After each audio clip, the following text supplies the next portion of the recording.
என்ன காயே எடுத்துட்டீங்களோ 6000 ரூபாய்க்கு? தெரியலண்ணா, 3400 எடுத்துட்டேன். 6000 எடுத்துட்டு வராருண்ணா அவரு அப்படின்னா. 6000 எடுத்துட்டு 6000.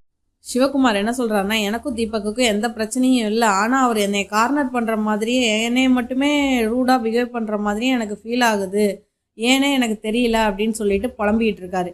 யார்கிட்டன்னு பார்த்தா ஆனந்திக்கிட்ட புலம்பிகிட்டு இருக்காரு. இந்த மாதிரி ஏன் இதை வந்து நான் இனிஷியலாக நான் வந்தப்போ ஏன் இவ்வளோ எண்ணெய் ஊற்றுற, குக்கிங் டீமில் இருந்தப்போ ஏன் இவ்வளோ எண்ணெய் ஊற்றுறேன்னு பின்னாடி நின்று இது பண்ணார். என்னால் அப்போ நானே இப்போ தான் வந்திருக்கேன், ஏன் என்கிட்ட மட்டும் இவ்வளோ ஃபோர்ஸ்ஃபுல்லாக நடந்துக்கிறாருன்னு அப்போ நான் எனக்கு ஃபீல் ஆகிடுச்சு. நான் அதை பசங்கக்கிட்டேயும் சொன்னேன்.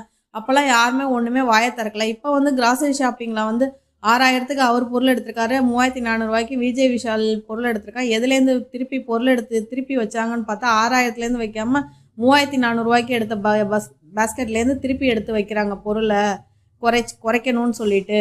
இப்போ அவனுக்கு குத்துது குடையுது. இதை தானே நான் அன்னைக்கு சொன்னேன், இப்போ அவனுக்கு குத்துதுன்னு சொல்லிட்டு இனிமேல் அவரோட கிராசரி ஷாப்பிங்கே நான் போக மாட்டேன் அப்படின்னு சொல்கிறான். அப்போ நான் சொன்னேன், இதை தானடா நான் அன்னைக்கு சொன்னேன் அப்படின்னு நான் சொன்னேன்.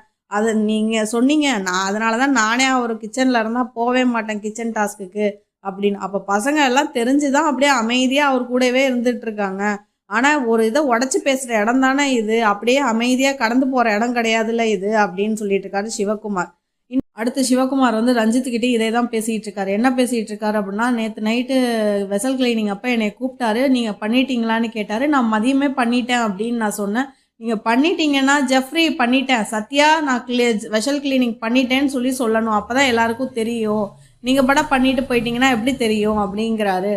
இது மாதிரி தான் எல்லோரும் சொல்லிகிட்டு இருக்கீங்களா, ஏன் இப்படி நடந்துக்கிறாருன்னு எனக்கும் புரியல. அவர் எல்லாரையும் ப்ரோன்னு போட்டு கூப்பிட்றாரு, என்னைய மட்டும் ஐயான்னு கூப்பிட்றாரு. நானும் அவரை திருப்பி ஐயான்னு தான் கூப்பிட்றேன். இதை பர்சனலாகவும் நான் அவர்கிட்ட கேட்டுட்டேன் அப்பயே, ஏன் என்கிட்ட மட்டும் இந்த மாதிரி ஒரு மாதிரி ரூடாக பிஹேவாக பண்ணுறீங்க அப்படிங்கிற மாதிரி நான் கேட்டேன். அதெல்லாம் ஒன்றும் இல்லைப்பா, நான் எப்பொழுதும் போல தான் பேசுகிறேன் அப்படிங்கிறாரு.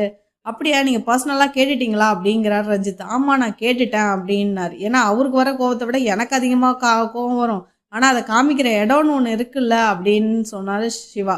அந்த இடத்துல சத்யாவும் இருந்தார். சத்யா என்ன சொல்கிறாரு, அவர் முதல்ல அதிகமான ஸ்க்ரீன் ஸ்பேஸ் எடுத்தார், இப்போ நடுவில் கொஞ்சம் அமைதியாக இருந்தார், இப்போ திருப்பியும் ஸ்க்ரீன் ஸ்பேஸ் எடுக்க ஆரம்பிச்சிட்டாரு. இதுலேருந்து சிவகுமார் வந்து அவரோட இதை வந்து மெல்ல மெல்ல அப்படியே ஸ்ப்ரெட் பண்ணி பற்ற வச்சுக்கிட்டே இருக்காரு. என்னைக்கு வெடிக்கும்னு தெரியல.